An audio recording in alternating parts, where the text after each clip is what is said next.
ولنبلونكم بشيء من الخوف والجوع ونقص من الأموال والأنفس والثمرات وبشر الصابرين.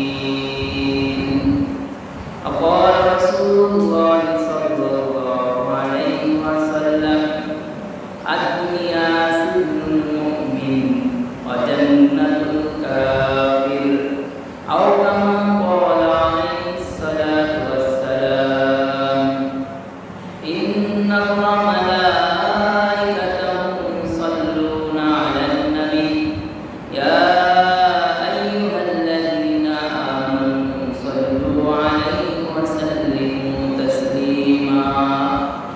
اللهم صل على محمد وعلى آل محمد كما صليت على إبراهيم وعلى آل إبراهيم إنك حميد مجيد.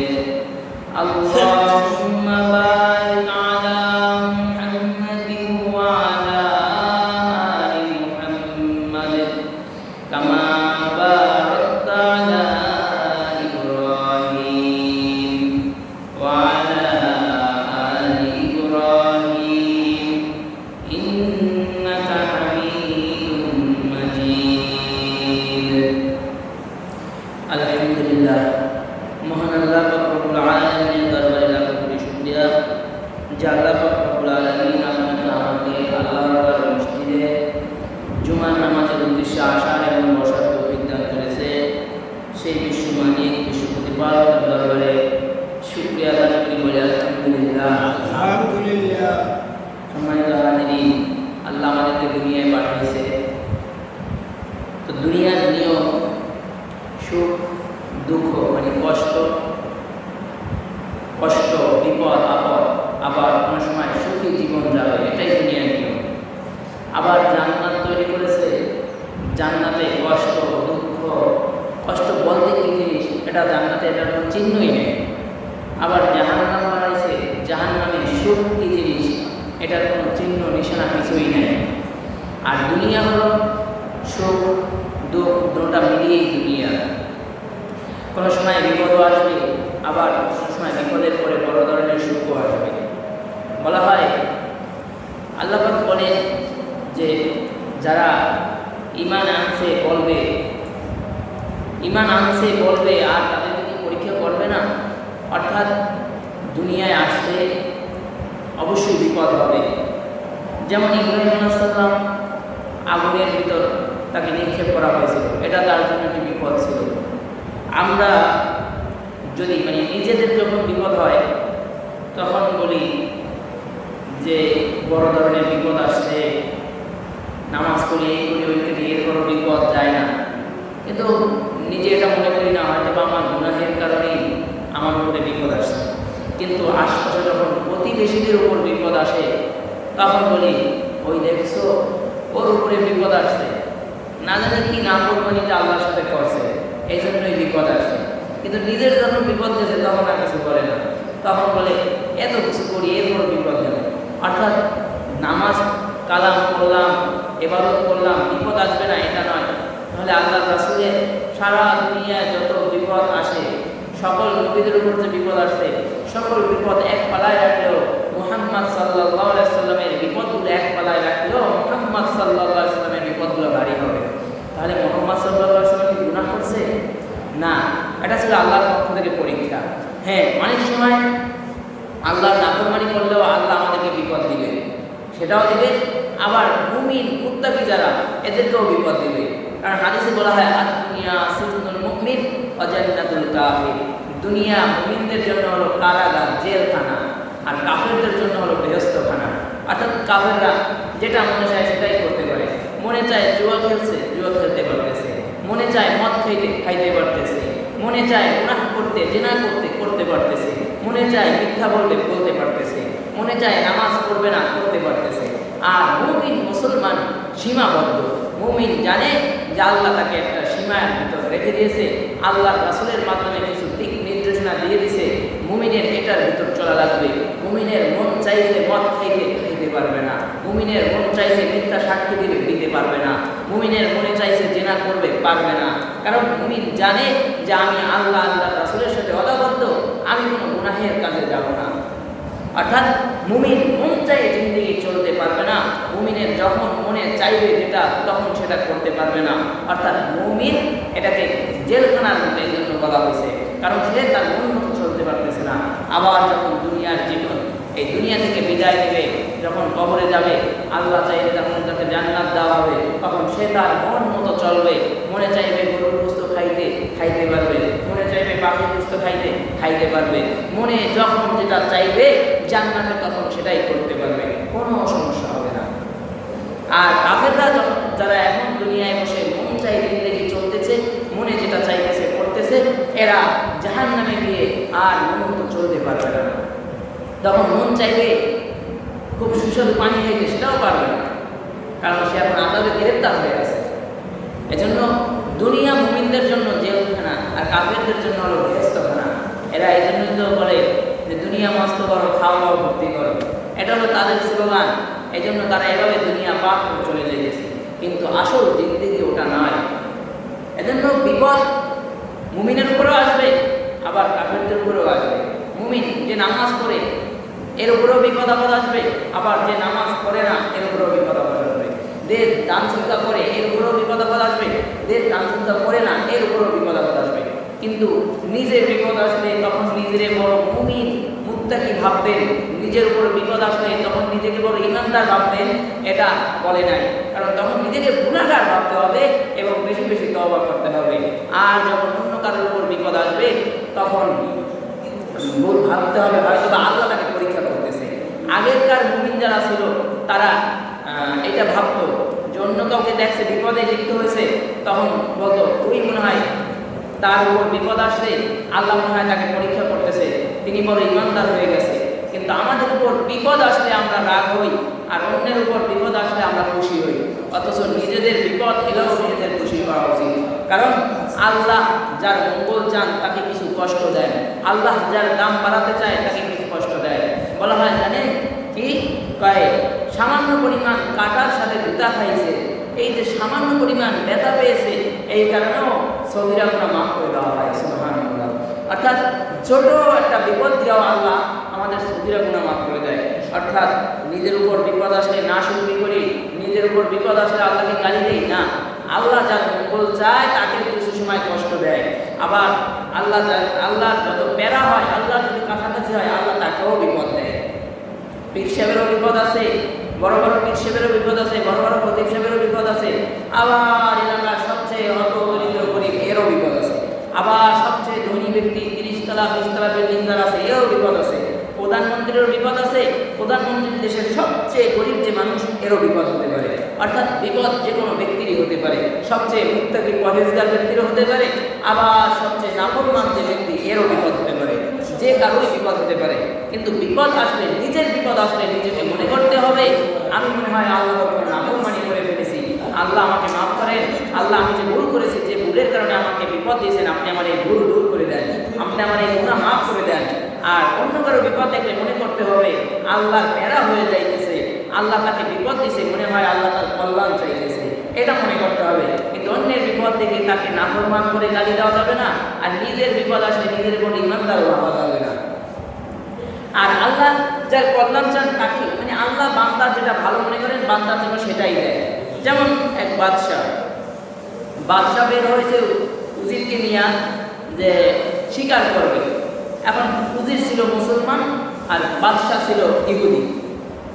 এখন উজির তো মুসলমান, এ কিছু হয়নি বলে, ইসমে বেখাইর হায়, আল্লাহ যা করে বান্দার ভালোর জন্য করে। মানে বাদশার সাথে হাটে কিছু হয়নি, একটু পায়ে বাড়ি খেয়েছে, আল্লাহ যা করে বান্দার ভালোর জন্য করে। মানে কথায় কিছু লোক থাকে না যে কথায় শব্দে কিছু শব্দ বেশি ব্যবহার করে, উজিরের কাজ ছিল ওইটা। হে মানে বেশি তাকওয়া থাকার কারণে কথায় কথায় এই শব্দ ব্যবহার করে।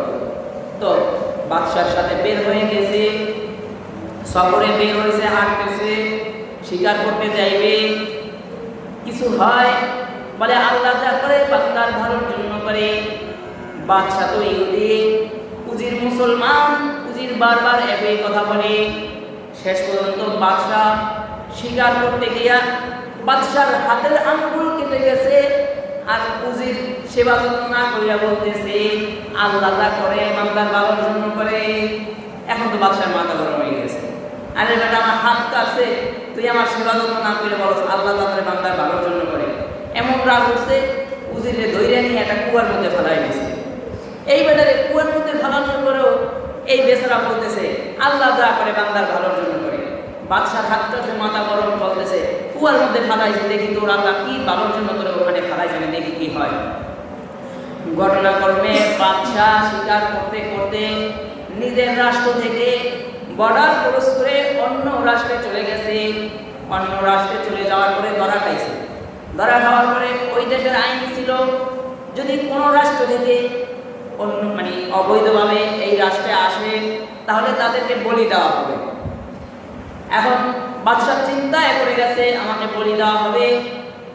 তো সকালবেলা বাদশাকে যখন গোসল করাইতে নেওয়া হইল, যিনি গোসল করাইলেন তওবাদিল্লাহ করাইবে সে শিষ্যকে জানবে।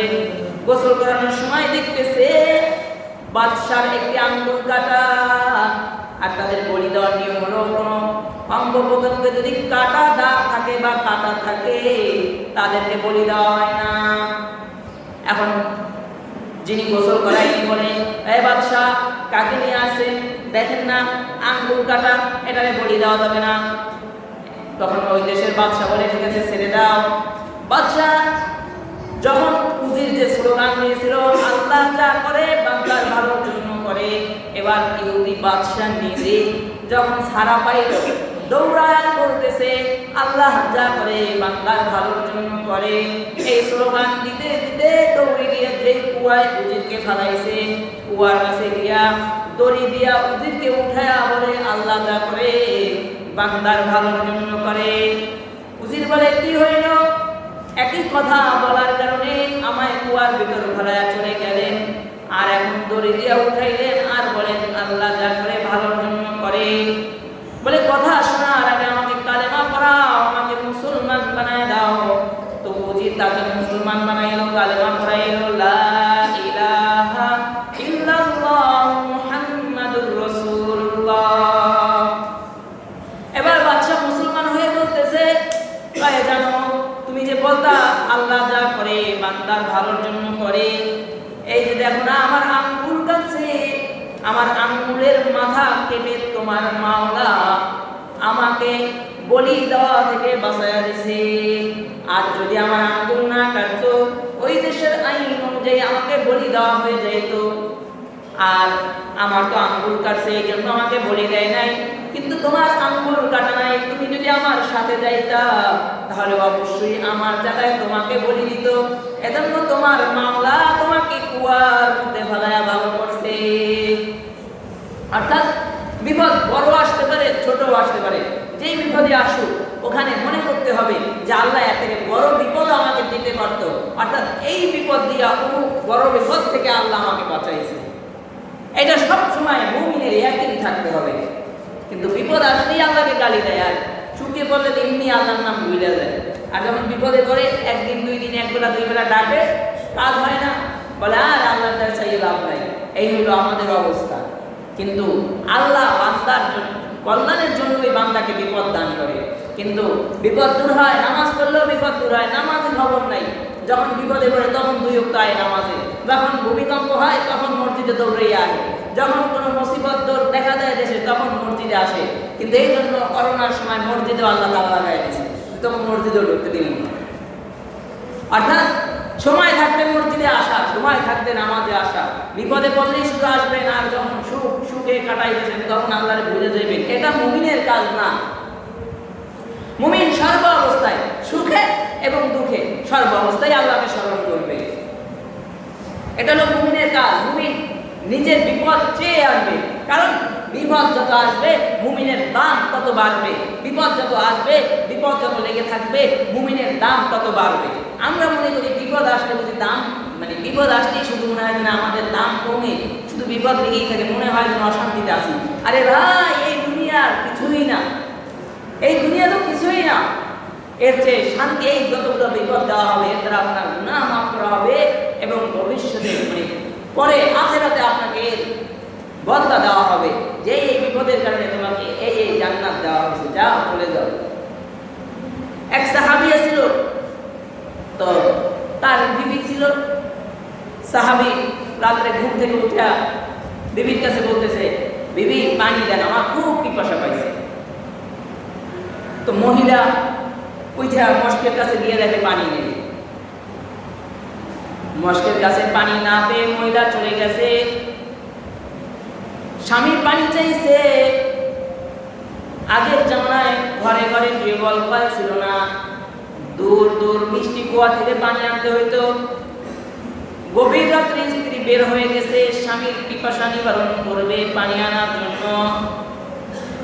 বিবি পানি এনে দেখে স্বামী ঘুমায়া গেছে। এখন যদি স্বামীকে ঘুম থেকে জাগ্রত করে তাহলে স্বামীর ঘুমে ডিস্টার্ব হবে, স্বামীর ভোরে তাহাজ্জুদে ডিস্টার্ব হবে। অর্থাৎ স্বামীর ঘুমে ব্যাঘাত করা যাবে না, ডিস্টার্ব করা যাবে না। আবার স্বামী ঘুম থেকে উঠে যদি পানি না পায় স্বামীর কষ্ট হবে। এজন্য গিলাসে পানি হাতে দাঁড়ায় রয়েছে। এখনকার স্ত্রীকে যদি বলে পানি দাও, ঘুমামিয়া ছাড়াই তবে ডাইলটা খাইতে পারো না, আমার কাছে চাও, তখন তো রাত্রে দাঁড়ায় রয়েছে পানি বাহির থেকে আইন না। আর এখন ঘুমানো লাগবে না, যদি এমনি খাওয়ার সময় বলে পানি দাও, গলায় ভাত কত করে ডাইলে খাও, এই জামানা আসছে এখন। আবার সবাই না, কিছু ভালো আছে, আবার কিছু এই অবস্থা আছে বেকার। অর্থাৎ এমন এক জামানা ছিল যে স্বামী দূর থেকে পানি এনে রাত্রি স্বামীকে ঘুম থেকে জাগায় নাই, দাঁড়ায় ছিল স্বামীর খেদমতের জন্য। সকালবেলা তাহাজ্জুদের টাইমে স্বামীর ঘুম ভাঙলে স্বামী বলে, বিবি পানি হাতে দাঁড়ায় রইলা, আমার ডাক দিতা। কয়েক ডাক দিলে আপনার ঘুমে ডিস্টার্ব হইতো, এই জন্য আপনাকে ডাক দিই নাই। বলে তাহলে তুমি পানি রাইখা ঘুমায় পড়তা? কয় তাহলে আপনার ঘুম থেকে উঠে পানি পাইতে কষ্ট হবে, এই জন্য পানি রাখিও নাই, আমি দাঁড়ায় রয়েছি। স্বামী এত খুশি হয়েছে। আমরা যদি আমাদের স্ত্রীর কোনো কাজে খুশি হই তাহলে আমাদের যেমন মনে চায় এই স্ত্রী কত সুন্দর কাজ করছে, আমি খুশি হয়ে গেলাম। স্ত্রী, বিবি আপনি কি চান বলেন, আপনি এখন যেটা চাবেন সেটা পাবেন, আমরা বলি না। আপনার যেমন আপনার স্ত্রী প্রতি খুশি হইলে আপনার যেমন কিছু দিতে মনে চায়, তো সাহাবী স্বামী ইনিও স্ত্রীর প্রতি খুশি হয়ে বলতেছে, বিবি আপনার খেদমতে আমি সন্তুষ্ট, বলেন আপনি কি চান, আপনি যেটা চাবেন সেটা পাবেন। স্ত্রী বলতেছে দিবেন তো? স্বামী বলে হ্যাঁ দিব। স্ত্রী আবার বলে দিবেন তো? স্বামী বলে হ্যাঁ দিব। আমার সাধ্য অনুযায়ী যেটা থাকবে সেটা আমি দিব। স্ত্রী বলে দিবেন তো, বারবার মানে এ বলে দিব, এরপরে বলতেছে দিবেন তো, মানে তারপর চাইতেছে না। এরপরে স্বামী বলতেছে আমার সাধ্যের ভিতরে যেটা আছে, আপনি যদি আকাশের চান চান, এটা তো আমার দেওয়া সম্ভব না, আমার সাধ্যে যেটা আছে এটা যদি আপনি চান তা অবশ্যই আমি আপনাকে দিব, আমি আপনার প্রতি খুশি হয়েছি। এরপরেও স্ত্রী বলতেছে দিবেন তো বলেন? ওয়াদা করছি দিব, ইনশাআল্লাহ দিব, খোদার কসম দিব, বলেন কি চান? বলে দিবেন তো, সত্যি বলেন? কয় হ্যাঁ দিব, সাধ্যে ঝাঁপলে অবশ্যই পাবেন। এই কথা বলার পরে এরপরে শেষ পর্যন্ত স্ত্রী বলতেছে আচ্ছা আমাকে তালাক দিয়ে দেন। এখন যেই বিবি, যেই স্ত্রী রাত্রিবার পানি হাতে দাঁড়ায় রয়েছে, এত সুন্দর খেদমত করে, এ যদি তালাক চায়, কোনো স্বামী কি তালাক দিতে চায়? স্বামীর মাথায় তো মনে হয় যেন আকাশ ভাঙিয়ে পড়ছে, যে কি বলতেছি, তালাক চাইতেছে, এটা মানা যায়? কয় এটা কি আপনি কোনো কথা বললেন তালাক দেব? এখন স্ত্রী বলতেছে, বারবার জিজ্ঞাসা করছে, আপনি বলছেন আপনার সাধ্যের মধ্যে থাকলে দিবেন, আর তালাক আপনার সাধ্যের মধ্যে আছে, আপনি দিবেন। এখনকার তালাক তো নারীদের হাতেও চলে গেছে, কিন্তু আগে স্বামীর কাছেই তালাক ছিল, আর নারী তালাক দেয় নাই। এখন বলতেছে আমি তালাক চাই, তালাক আপনার সাধ্যে আছে, এখন আপনি তালাক দিবেন। স্বামী বলে এটা অসম্ভব, এটা হইতে পারে না, আমি আপনার তালাক দিব না। এই বেজালের ভিতরে আমি নাই। কারণ এই এত নেককার, আবেদা, সলেহা, কানেতা, এত সুন্দর একটা বিবি, এগুলা কেউ হাতছাড়া করে নাকি? এখন সেই জন্য স্বামী বেচারাও তালাক দিতে চায় না। কিন্তু দুজন তো আল্লাহ রাসূলের সাহাবী ছিলেন। এবার স্ত্রী বলতেছে ঠিক আছে, আপনি যেহেতু আমাকে তালাক দিতে চান না, আর আমি যেহেতু তালাক চাই, তাহলে দুজন আল্লাহর রাসূলের কাছে যাই, আল্লাহ রাসূল যদি বলে আপনার সংসার করতে, তাহলে আমি সংসার করব। আর আল্লাহ রাসূল যদি আপনাকে বলে তালাক দিতে, তাহলে আপনি দিবেন তো? দুজনার ওজোর পেশ করব, কিন্তু আল্লাহ রাসূল যেটা বলবে সেই সিদ্ধান্ত মানবেন তো? বলে হ্যাঁ মানবো। বলে আচ্ছা, তাহলে আমরা কালকে সকালে দুজনে মিলা আল্লাহ রাসূলের কাছে যাব এবং আমি বলবো আমি তালাক চাই, আমার স্বামী তালাক দিতে চায় না। আল্লাহ রাসূল যেটা সমাধান দিবে আমরা সেটা মানবো। বলে ঠিক আছে। এরপরে সকাল হলে দুইজন বের হয়ে গেল যে আল্লাহ রাসূলের কাছে গিয়ে সমাধান আনবে, তালাক হবে না সংসার হবে, কোনটা হবে। যখন পথের মধ্যে যাইতেছে পাথরের পথ দিয়ে যাইতে প্রায় আল্লাহ রাসূলের বাড়ির কাছাকাছি আসছে, আর অল্প কিছু পথ বাকি আছে। এমন একটা সময় স্বামী বেচারা পাচার খাইয়া পড়ে গিয়া স্বামীর পায়ের গোড়ালির থেকে গোস্ত সইরে গিয়া হাড্ডি বের হয়ে গেছে, রক্তের জায়গা ভরে গেছে, রক্ত বের হয়ে গেছে, প্রচুর পরিমাণে রক্ত বের হইতেছে। এই সময় এই স্ত্রী নিজের গায়ের নিজের ওড়নি ছিঁড়া এরপর ওইখানে ব্যান্ডেজ কইরা দিতেছে। ব্যান্ডেজ কইরা বলে স্বামী চলেন, আর আল্লাহ রাসূলের কাছে যাওয়ার দরকার নাই, আমি আপনার সংসার করব, বাড়িতে চলেন সোজা। এখন স্বামীর বলতেছে কি অবস্থা, এতদিন সুখে ছিলাম, তখন তালাক চাইলো, কত কিছু দিতে চাইলাম তা নিল না, তালাক চাইলো, আমার পাও কেটে গেছে, আমি অচল হয়ে গেলাম, অসুস্থ হয়ে পড়লাম, আল্লাহ রাসূলের বাড়ির কাছাকাছিও আসলাম, এ বেচারি এখন আবার সংসার করবে, কাহিনীটা কি, অবস্থা কি? এখন স্বামী বলতেছে আচ্ছা সমস্যা কি সেইটা বলো, তোমার এতবার জিজ্ঞাসা করলাম, তুমি তালাক চাইলা, আর এখন আমি বিপদের মধ্যে আছি, এখন আমার পা কেটে গেছে, আমি বিপদে পড়ে গেছি, তুমি এখন আমার কাছে এই সংসার করবে এই অবস্থায়? তখন মহিলা বলতেছে স্বামী, একদিন আল্লাহর রাসূলের কাছ থেকে আপনি বাসায় গিয়ে বলছিলেন যে আল্লাহর রাসূল বলছিল মুমিন যত বড় হয় তার বিপদ তত বড় হয়, কিন্তু আমি এত বছর ধরে আপনার সংসার করতেছিলাম, কিন্তু কোনো সময় দেখি নাই যে আপনাকে একটু বিপদে ধরছে, না আপনার ছোট একটা ব্যথা পান, না আপনার ছোট একটুভাবে কাটে, না আপনার কোনো বিপদ আসে, আপনার কোনো বিপদই দেখা দেয় না। তা আমি ভাবছিলাম আপনি মনে হয় কামেল মুমিন না, কিন্তু আল্লাহর রাসূলের বাড়িতে যাওয়ার পথে আল্লাহ আপনার পায়ে বেদনা দিয়ে, আপনার পা কেটে দিয়ে পাথর দ্বারা আল্লাহ আপনাকে দেখাই দিছে যে আপনি আল্লাহর একজন ভালো আশেক, আপনি একজন আল্লাহর ভালো বান্দা, আল্লাহ আমাকে দেখাই দিছে, আর কোনো মুমিনের সংসার করতে আমি মহিলার বাধা নাই। তো এই মহিলা এরপরে সংসার করতে রাজি হয়ে গেছে, যে দেখছে কি স্বামী বিপদে পড়ছে, কিন্তু অর্থাৎ বিপদ আসলেই যে আমি খারাপ এমনও কিছু না, তবে নিজের উপর যখন বিপদ আপদ আসবে তখন নিজেকে ইমানদার না ভাইবা নিজেকে মনে করতে হবে আমি কোনো গুনাহে লিপ্ত হয়ে গেছি, এজন্য আল্লাহ আমাকে এই বিপদ দিছে, অর্থাৎ নিজেকে তওবা করা। আর অন্যর বিপদ দেখলে এটা ভাবা যাইবে না যে ওই মনে হয় আল্লাহর নাফরমানি করছে, দুশ্মনী করছে, এই জন্য বিপদ আসছে, দেখছো অমুকে গিয়েছে শেষ, এইটা ভাবা যাবে না। অর্থাৎ তখন ভাবতে হবে ওর বিপদ আসছে, ও তো আল্লাহর নৈকট্যে পৌঁছাইতেছে, ওর তো গুনাহ মাফ হইতেছে। অর্থাৎ নিজের উপরে বিপদ আসলে নিজেকে গুনাহগার ভাবতে হবে, অন্যের উপরে বিপদ আসলে তাকে ইমানদার ভাবতে হবে, সে যা থাকুক। আবার বিপদ আপদ আসলে আমরা অনেক সময় মন ক্ষুণ্ণ হয়ে যায়, নার্ভাস হয়ে যায়, কিন্তু নামাজ পড়ি না এরপরও।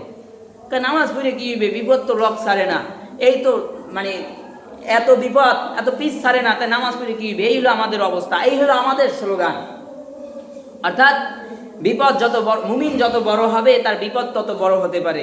অর্থাৎ বিপদ যে কোনো কারোই আসতে পারে, বিপদ যে কোনো কারোরই হতে পারে, বিপদ যে কোনো সময় হতে পারে, বিপদ যে কোনো টাইমে হতে পারে, বিপদ ইমানদারেরও হতে পারে, নাফরমানেরও হতে পারে। এরপরে আপনার লোকমান আলাইহিস সালাম, যাকে আল্লাহ নবুয়তিও দান করেছিলেন, হিকমতও দান করেছিলেন। আল্লাহ কোনো কালো লোককে নবুয়তি সাধেন নাই, দেন নাই, কিন্তু হযরত লোকমান কালো ছিল, এরপরে একে নবুয়তি দান করা হয়েছে। দান করা হয়েছে বলতে তাকে সাজছিল যে আপনার সামনে নবুয়তির একটা পাত্র দেওয়া হইল এবং হিকমতের একটা পাত্র দেওয়া হইল, কোনটা নেবেন, যে কোনো একটা নেন। তো হযরত লোকমান আলাইহিস সালাম হিকমতের পাত্র নিছে। সেই লোকমান আলাইহিস সালামের জামানায় লোকমান আলাইহিস সালাম তার সন্তানকে বলতেছে যে সন্তান চলো, অমুক এলাকায় নবী আছে, আমরা একটু নবীকে দেখবো। আগেরকার যারা মা বাবা আছে এদের ভিতরে একটা গুণ ছিল, অমুক জায়গায় অমুক হুজুরে আসে, চলো গিয়ে আলেমের চেহারা দেখে আসবা, চলো চলো বাচ্চা আজকে ইমাম সাহেবের চেহারা দেখবা, চলো আজকে মুয়াজ্জিনের সাহেবের কাছে যাবো, তোমার নামাজ পড়তে যাবো, সন্তানকে নিয়ে যাইতো, হুজুর দেখবা, এই বলে এই কিছু বইলে নিয়ে যাইতো। এই জিনিসগুলো ছিল, এখন আর এই জিনিসগুলো নাই। উলামায়ে কেরামের চেহারা দেখলে যে মূল্যায়ন, দাম, এগুলো এখন আর নাই। কিন্তু ওই সময় ওই লোকমান আলাইহিস সালাম তার সন্তানকে বলতেছে, উমুক এলাকায় নবী আছে, নবী দেখতে যাব, কিন্তু সন্তান নবী দেখতে গেলে কিন্তু তোমার অনেক হাঁটা লাগবে, অর্থাৎ অনেক দূরের পথ সফর করা লাগবে। তো শুকনা খাবার নিয়ে লোকমান আলাইহিস সালাম তার সন্তান নিয়ে বের হয়েছে। বাবার সাথে সন্তান যখন বের হয়, কোথাও যখন ঘুরতে যায়, যদি সন্তান হাঁটতে পারে তো সন্তানের কাজ হইল গিয়ে আগে আগে দৌড়ায়, আর ঘুরে ঘুরে বাবার দিকে তাকায়, এই এই আমি আসি, এই হইল অবস্থা। তো লোকমান আলাইহিস সালামের সন্তানও খুশির কারণে আগে আগে যাইতেছে, আর লোকমান আলাইহিস সালাম পিছে পিছে হাঁটতেছে।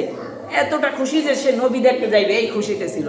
প্রতিমধ্যে হাঁটতেছে হাঁটতেছে মরুভূমির মধ্যে যাইতেছে। লোকমান আলাইহিস সালাম বলতেছে, বাবা এই তো কাছাকাছি এসে গেছি, আর এই নদীটা পের হলেই নবীর দেশ, আমরা খুব কাছাকাছি এসে গেছি। আরো খুশিতে সন্তান আরো জোরে দৌড় দিয়ে হাঁটতেছে। এই মধ্যেই সন্তানের পায়ে বিষাক্ত কাঁটা ঢুকে সন্তানের পায়ের গোড়ালি ওইখানে বিষাক্ত অবস্থায় পড়ে গেছে সন্তান, আর হাঁটতে পারতেছে না।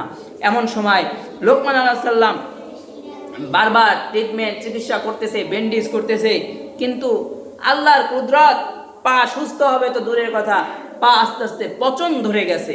পা আস্তে আস্তে পচন ধরে গোস্ত নেমে গেছে, হাড্ডি বের হয়ে গেছে, কিন্তু এরপরও সুস্থ হইতেছে না।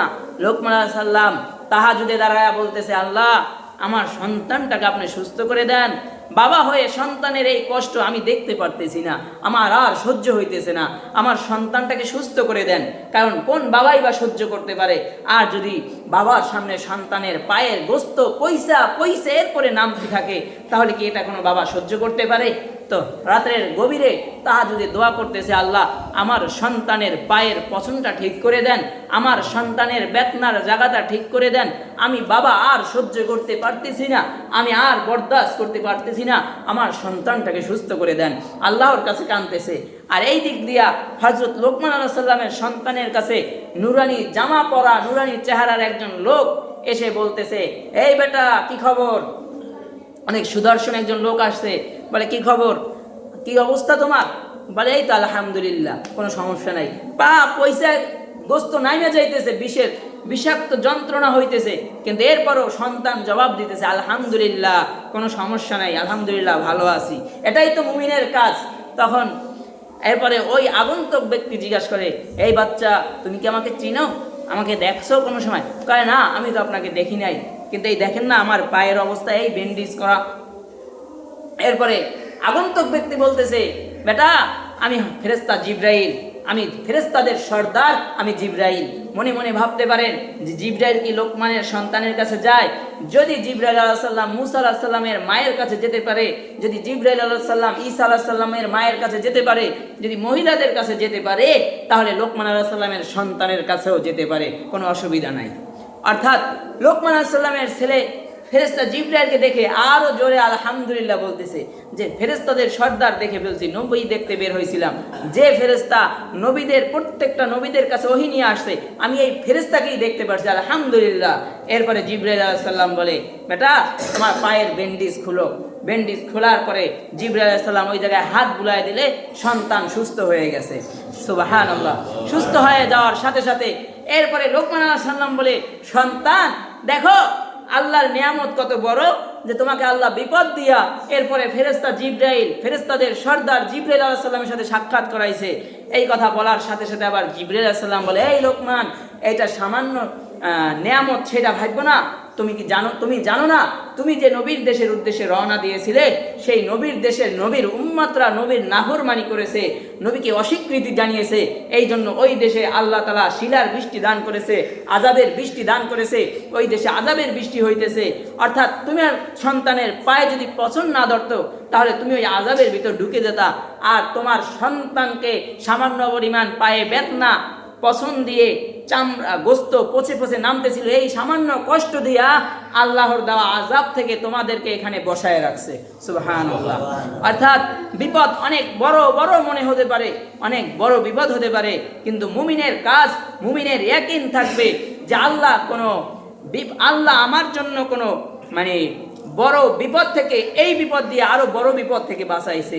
সামান্য পরিমাণ বিপদ আসছে, মনে করতে হবে আল্লাহ আরো বড় বিপদ থেকে এই বিপদ দিয়ে বাঁচাইছে। আর আল্লাহর পাক কোরআনে বলে, ওয়ালানাবলুওয়ান্নাকুম বিশাইইম মিনাল খাউফি ওয়াল জু'i ওয়া নাকসিম মিনাল আমওয়ালি ওয়াল আনফুসি ওয়াস সামারাত ওয়া বাশশিরিস সাবিরিন। আল্লাহ বলতেছে আমি তোমাদেরকে ভয়, ক্ষুধা, জীবন, ফল, ফসল এগুলা দ্বারা পরীক্ষা করব। অর্থাৎ ভয় দিয়া যেমন ফসল লাগাইছে, ফল, ফসল, জীবন যেমন ভয়, জীবন, এটার দ্বারা এটা বুঝাইতে পারে যে আপনি এমন একটা বিপদে পড়ছেন, প্রায় জীবনটা চলে গেলেও যাইতে পারতো, অল্পর কারণে আল্লাহ বাঁচাই রাখছে। বলে যে আমাকে কি এখনো এইখানে দেখতেন, আমি তো আরো 5 বছর আগে ট্রাকের সাফার তলে পড়ছিলাম, কিন্তু আল্লাহ বাঁচাইছে। আমরা বলি কিন্তু নামাজ পড়ি না, খুব ইমানদার, অথচ এই যে হায়াত ফিরে পাইছে মরিয়াও, কিন্তু এরপরও আল্লাহর নাম নেয় না, এরপরও মসজিদের বারান্দায় আসে না, এরপরও মসজিদের দিকে ফিরে চায় না, এরপরও দান সদকা করে না, এরপরও মসজিদ মাদ্রাসায় টাকা পয়সা দেয় না। এই হলো অবস্থা আমাদের। অথচ দান সদকা করলে, ইবাদত করলে, নামাজ পড়লে এই সমস্ত বিপদ আপদ দূর হয়। অর্থাৎ ওই যে আল্লাহ বলছে ফল ফসল দিয়ে কিভাবে পরীক্ষা করবে? ফসল লাগাইছে, আল্লাহ চাইছে তো এই ফসল দিবে না, এটাও আল্লাহর একটা পরীক্ষা। তখন গালি দেয়, অমুকের ফসল হয়েছে, তুমুকের ফসল হয়েছে, আমার ফসল কেন হলো না? এই গালি দেওয়া তো যাবেই না। অর্থাৎ বুঝতে হবে যে আল্লাহ আমার পরীক্ষা করতে চাইতেছে, বা আল্লাহর চাইছে, আল্লাহ আমাকে দেয় নাই, হয়তো বা এর দ্বারা আল্লাহ আমাকে অন্য কিছু দিবে। এরকম ফল ফসল বিভিন্ন দিক থেকে আল্লাহ আমাদেরকে পরীক্ষা করতে পারে। আর নিজেকে ইমানদার দাবি করবেন, আল্লাহর অন্য আয়াতে বলে নিজেকে বড় ইমানদার দাবি করবেন, আর আল্লাহ আপনাকে পরীক্ষা করবে না। পরীক্ষা করা ছাড়াই কি আপনাকে ছেড়ে দিবে এটা ভাবছেন? না, আল্লাহ আপনাকে, আপনি মুমিন হওয়ার ক্ষেত্রে আল্লাহ আপনাকে যে কোনো ক্ষেত্রে, যে কোনো পরিস্থিতিতে, যে কোনো অবস্থায় আপনাকে পরীক্ষা করতে পারে। যে কোনো জিনিস দিয়ে আপনাকে পরীক্ষা করতে পারে। আপনার সন্তান দিয়ে আপনাকে পরীক্ষা করতে পারে, আপনার স্ত্রী দিয়ে আপনাকে পরীক্ষা করতে পারে, আপনার বাড়িঘর দিয়ে আপনাকে পরীক্ষা করতে পারে, আপনার পিতামাতা দিয়ে আপনাকে পরীক্ষা করতে পারে, আপনার জমি সম্পদ, ফল ফসল যা কিছু আছে টোটাল সব কিছু দিয়েই আল্লাহ আপনাকে যে কোনো একটা কিছু দিয়ে পরীক্ষা করতে পারে। এটা হলো একমাত্র আল্লাহর ইচ্ছা। অর্থাৎ যে কোনো বিপদ আসুক, যে কোনো আপদ আসুক, মনে করতে হবে আল্লাহ, আমি নিজের বিপদ আসলে এটা ভাববেন, নিজের বিপদের বেলা এটা ভাববেন যে আমি গুনাহ করেছি, আমি আল্লাহর নাফরমানি করেছি, হয়তোবা সেজন্য আল্লাহ আমাকে এই বিপদ দিছে। তখন দোয়া করবেন, আল্লাহ আমি আমার যে ভুলের কারণে আপনি আমাকে যে শাস্তি দিতেছেন, বিপদ দিতেছেন, আল্লাহ আপনি আমাকে সেই ভুল ত্রুটি ক্ষমা করে দেন, এই দোয়া করবেন। আর বেশি বেশি ইস্তেগফার করবেন। আর অন্যের বিপদ দেখলে বলবেন না দুমুকে আল্লাহর নাফরমানি করছে, ওই দিয়েছে, ঠাডা পড়ছে আল্লাহর। না, আপনি জানেন না আল্লাহ তাকে কেন দিছে, তখন এটা ভাবতে হবে উমুকে মনে হয় আল্লাহর কাছে এখন প্যারা হইতে যাইতেছে, আল্লাহর নৈকট্য হইতে যাইতেছে, আল্লাহ তাকে বিপদ দিছে। অর্থাৎ নিজের বিপদের বেলায় নিজেকে ছোট ভাববেন, কিন্তু আমরা নিজের বিপদের বেলায় নিজেকে বড় ভাবি, উল্টাটা করি। যখন নিজের বিপদ আসবে তখন নিজেকে গুনাহগার ভাববেন, আর অন্যের বিপদ দেখলে ভাববেন সে এখন ইমানদার হয়ে যাইতেছে। এজন্য বিপদ দেওয়া এটা একমাত্র আল্লাহর, কারণ আল্লাহর অনুমতি ছাড়া কোনো বিপদ আসে না। তাই যেটাই আসুক একমাত্র আল্লাহর অনুমতি ব্যতীতই আসে, মানে আল্লাহর অনুমতি ছাড়া কোনো বিপদ আপদ আসে না। এজন্য সর্ব অবস্থায় মুমিন ধৈর্যশীল হবে, মুমিন সবর করবে। যে কোনো পরিস্থিতি আসুক না কেন আল্লাহকে গালি দেওয়া যাবে না, মানুষকেও দায়ী করা যাবে না, গালি দেওয়া যাবে না। নিজেকে ইমানদার বা নিজেকে বড় মুত্তাকি ভাইবা যে বিপদ কেন আসলে এটা ভাবা যাবে না। কারণ আপনার জেনে রাখতে হবে ইউসুফ আলাইহিস সালামের উপর বিপদ আসছে, ইউনূস আলাইহিস সালামের উপর বিপদ আসছে, মুহাম্মদ সাল্লাল্লাহু আলাইহি সাল্লাম আল্লাহর পরে যিনি সর্বশক্তি, মানে আল্লাহর পরে যার ব্যক্তিত্ব, আল্লাহর পরে যার সম্মানের মর্যাদা, এনার বিপদ হলো সকল নবী এবং উম্মতের বিপদ এক পাল্লায় রাখলেও মুহাম্মদ সাল্লাল্লাহু আলাইহি সাল্লামের বিপদের পালা ভারী হবে। অর্থাৎ মুহাম্মদ সাল্লাল্লাহু আলাইহি সাল্লামের উপর যদি এত বিপদ আসে তাহলে আপনার উপর কি বিপদ আসবে না? এজন্য কোনো সময় নিজেকে নার্ভাস করা যাবে না। বিপদ আসলে ধৈর্য ধারণ করতে হবে এবং ইস্তেগফার করতে হবে, বেশি বেশি ইবাদত করতে হবে। যে কথাগুলো বলা হয়েছে আল্লাহ তাআলা আমাদেরকে আমল করার তৌফিক দান করুক, বলুন আমিন। আখির দাওয়ানা আলহামদুলিল্লাহি রাব্বিল আলামিন।